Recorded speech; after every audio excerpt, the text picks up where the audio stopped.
right, everybody, welcome back to the show. This is your host with the most, Cain Stevens, and I am back in the saddle again. We're fighting the good fight, and we're doing what we can for, just to spread the word as best we can. A lost and found suggests, let's go after the one out of the 99 others that, and just try to you know, save one out of the flock of 100. And I'm not saying leave the 99, but I'm saying let's try to help people as much as we can. So, we had a great show last time. I can't believe how many people. I had a pretty good outpour for it. People must have enjoyed it. Had quite a few views on YouTube, so we're growing slowly here. So, and that's all right. It's a slow burn, and it's okay. We're not out here to get famous. We're just out here to, try to spread the word of God and do the best we can. So, and be entertaining while we're doing it. So, and we're always give it a shot, right? So, I've been watching a lot of different news things. We got a lot of big things going on. Bo Bullock, a guy who a Christian singer songwriter that I'm producing. We released a song of his called Ain't Home Yet. So get that if you haven't. It's out on all streaming. So just look for it. We had kind of a weird deal with the distributor where, for whatever reason, the distributor decided to put his name in all capital letters instead of like the other. And so they didn't group him. So I'm still working on. They didn't group that song with the other song that he's done because I need to kind of build a. We're building an album and everything for him, so we want you guys to be able to find him. So check that out.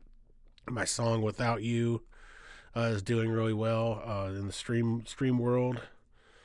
People are digging that, so excellent. I wasn't sure how people would receive it, so I'm really thankful for that. I've been watching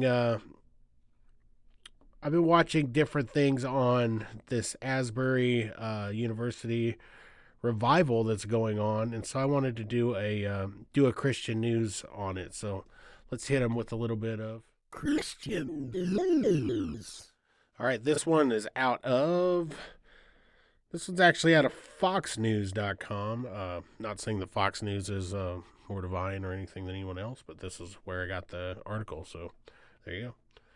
It says Asbury University ends its 24/7 revival meeting after 50,000 plus, I believe, flocked to the Kentucky town for over 13 days of worshiping nonstop. So this was brought up to me initially by Bo, which I thank you, Bo, for that. And I've been kind of tracking it and following it, and man, it's pretty wild. Like he sent me the video of the initial service that kind of spawned all this. But then so let's dig into the article here it's Timothy Nerozzi of FoxNews.com. So the marathon worship service at Asbury University, I hope I'm saying that right, that has drawn tens of thousands of participants from across the country, is now being forced to downsize. So as of today, it's downsized. So school officials are saying that the rapid influx of visitors, whom they welcome and appreciate, they're causing logistical issues for the surrounding area and will need to move off campus.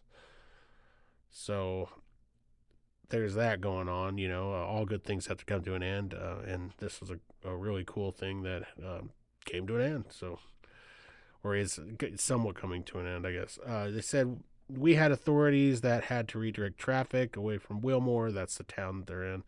Our town's institutions and our town's infrastructure is not in a place to absorb the influx of the blessed guests that we have had, said Asbury University President Kevin Brown, according to Religious News Service. The evangelical service had been celebrating nonstop for 2 weeks in what many of the participants are calling a revival. So, good old-fashioned, not big tent revival, but just a good old-fashioned revival. And I guess there's a lot of crazy stuff going on there, people were making claims of healings and all sorts of things happening there. So, um, but after the service, what was it, Wednesday? What was the actual date on that? Well, if I could do the math, a while ago.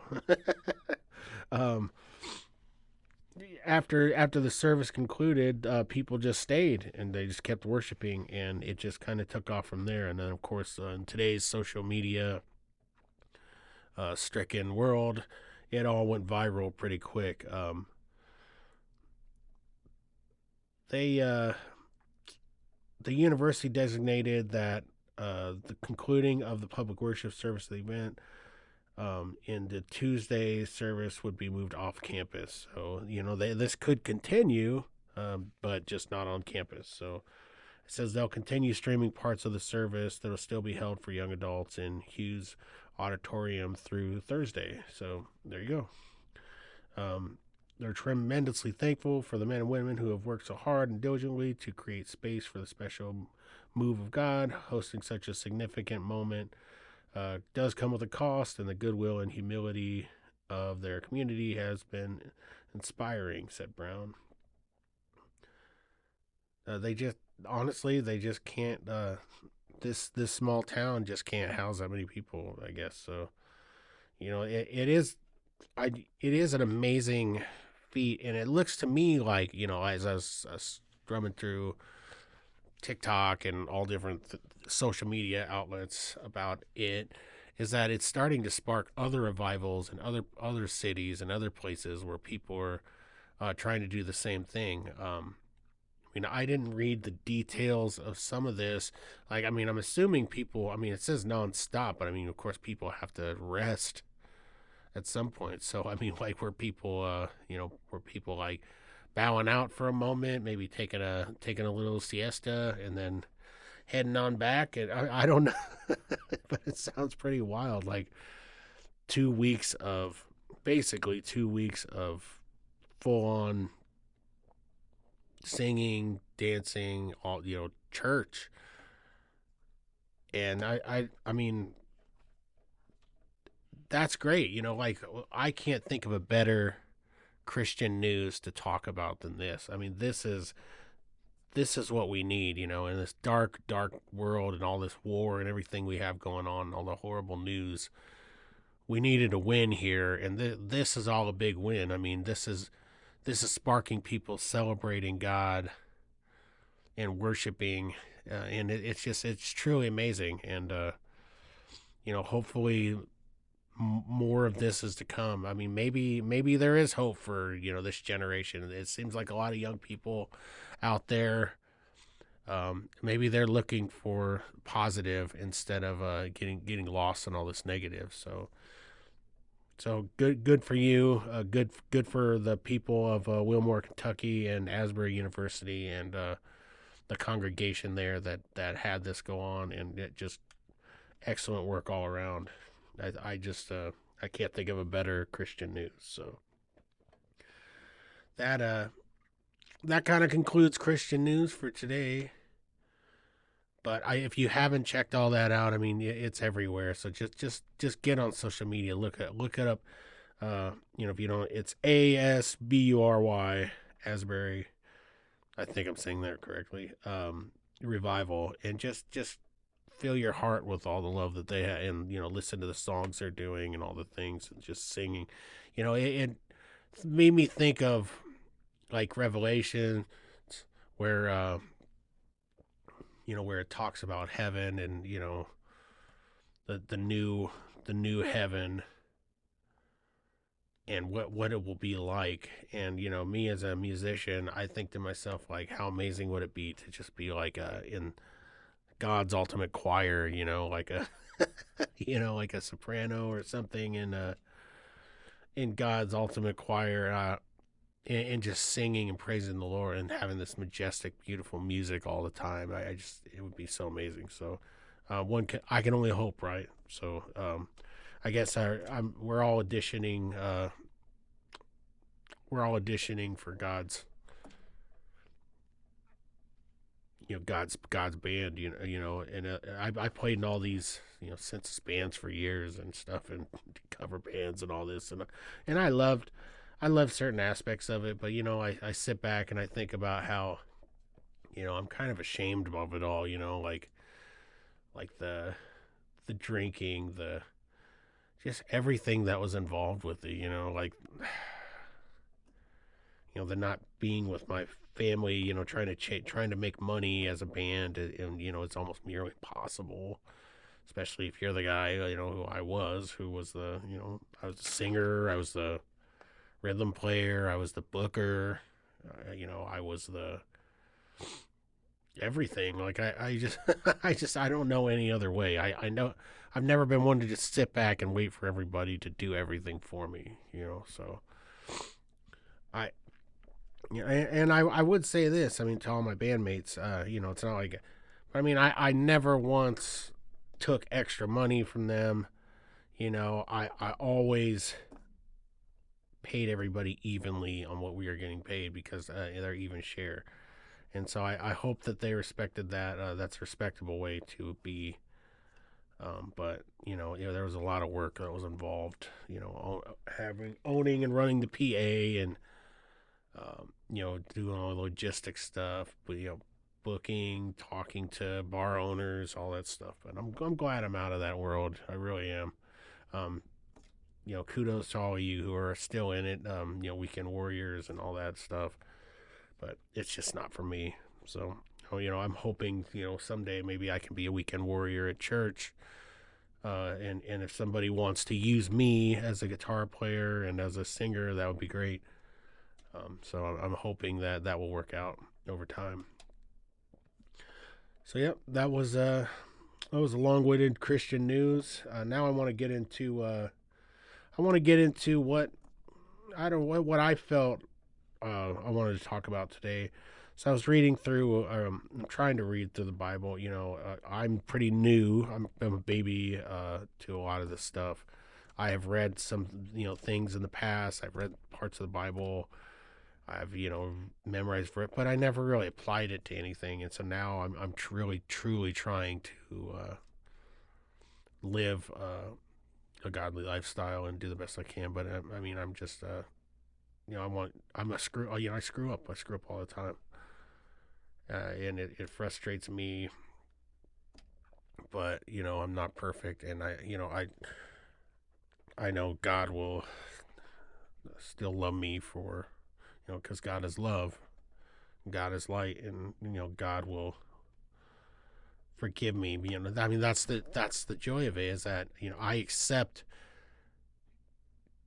and I sit here and I talk to you, and I will willfully tell anybody that Jesus died for us, and with that, by God's grace, we're saved.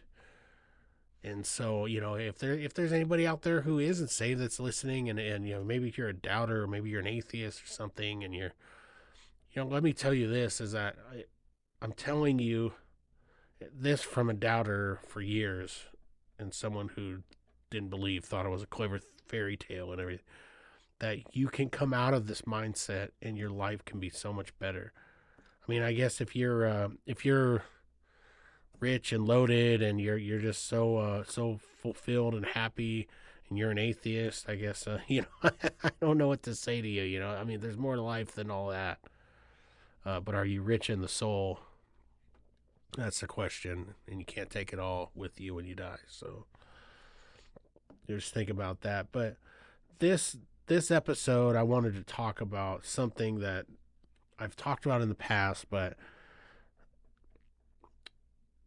it started with just fighting for God, not being the way I've been for so many years, which is just throw my hands up, kind of just oh, this is what's happening around me type thing. I mean, if you don't notice it, there is a battle going on out there all the time. It has since the beginning of time, and it will until the end. There's good and there's bad. There's good and there's evil. And evil out there's so much evil out there trying to disprove what we're saying. and trying to use everything against us as factual or this, that, and the other. So I was reading through Exodus 17, and I came across it was 17:15, and so the synopsis of this is basically a- Amalek, I believe that's how you say it, and his army, they were fighting and attacking Moses and the Israelites, and was basically tasked with looking overall and trying to keep this army together and so Moses has God's back. God's got Moses' back.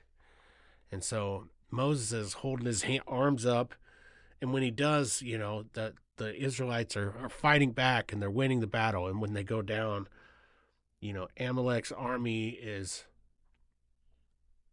winning.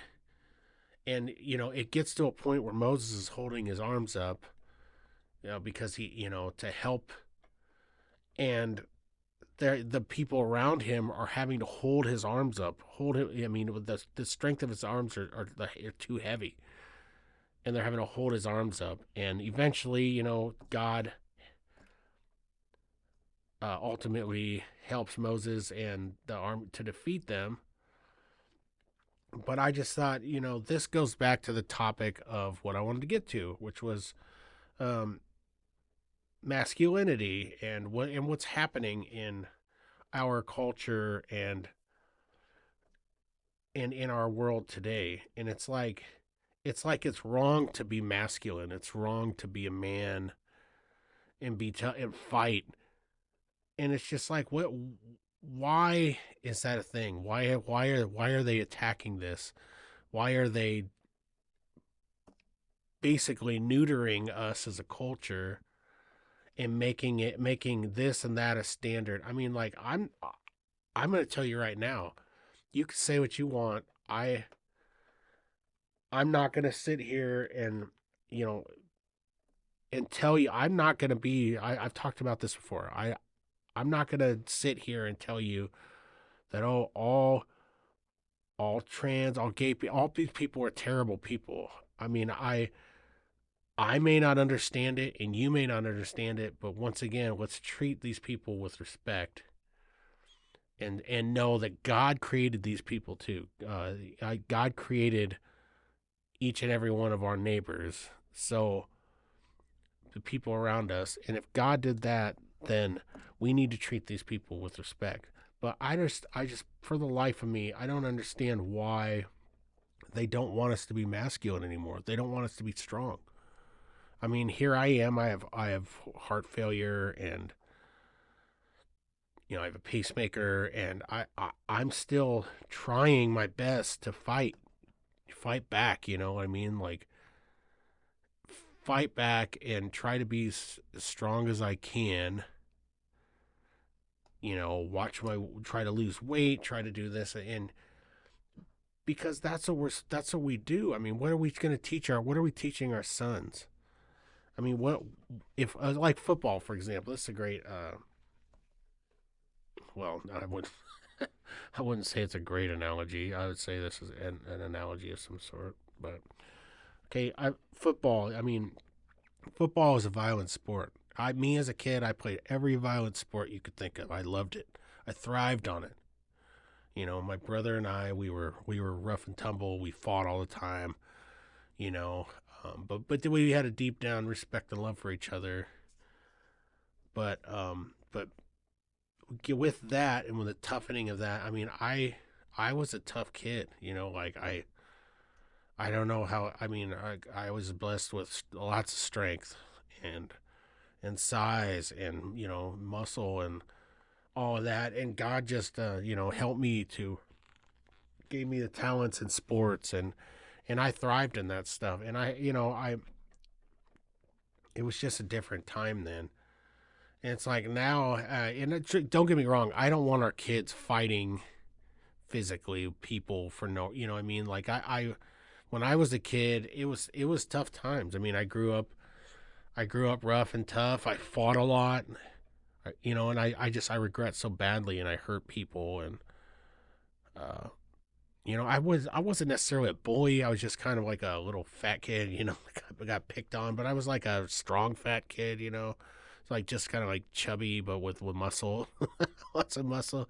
So I mean, it worked out good for me when I played football, you know. But I was also like, you know, I could run, you know, I could throw, I could do all these things. I could juke people, I could run people over, I could hit hard, and it's just like, but football now, it's like all these rules are to help people, and it is a good thing. I mean, I had so many. Oops, sorry, kicked my trash can here. I had so many concussions in football, and I am paying for it now. You know, I think I have some issues.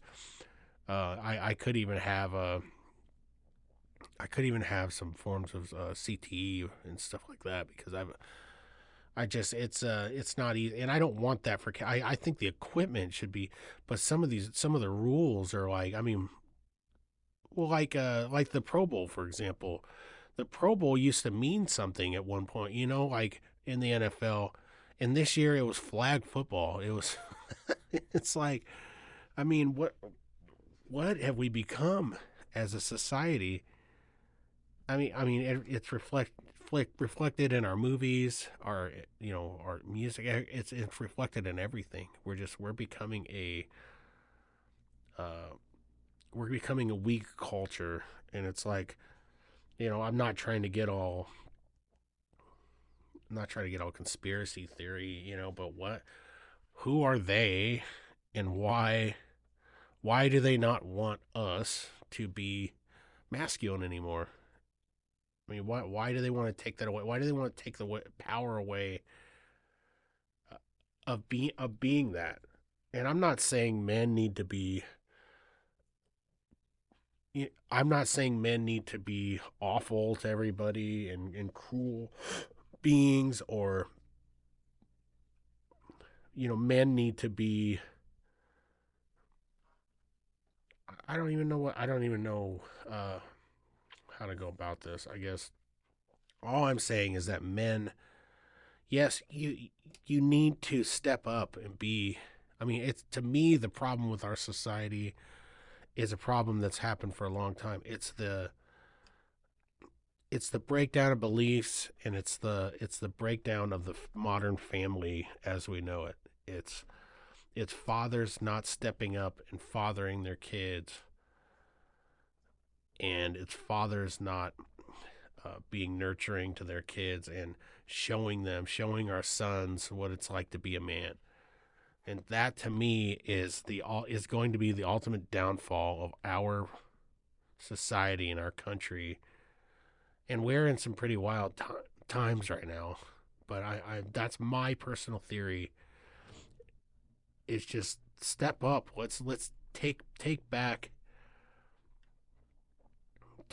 what it's like to be a man. You know, as I was walking, uh, I like to listen to Sabaton. I don't know if you've ever listened to Sabaton, but Sabaton is a really cool band that does history based like metal and stuff like that, and it's just, man, it's really cool. And for those of us who are history buffs like myself and like my friend Pastor Steve, and Pastor Steve said the other day, and I thought it sparked my whole thought on this. Is He said something along the lines of bringing Sabaton. He was talking about the song "Soldier of Heaven." So if you haven't checked that out, it's really cool. Um, I'll pull up the lyrics to that here, and just give you a, you know, brief synopsis on it. If you don't know what it's about, "Soldier of Heaven," which is one of my favorites by them, it's about World War I, and it's about a battle or a conflict, um, in which it was called the White War, the war that saw Italy fight against Austria and Germany in the Alps, in the mountain ranges, and you know, they based it off of that. But Anyone familiar with this band knows they do this type of stuff, but this song was really special, and the lyrics are super cool. I just need to uh I just need to pull it up.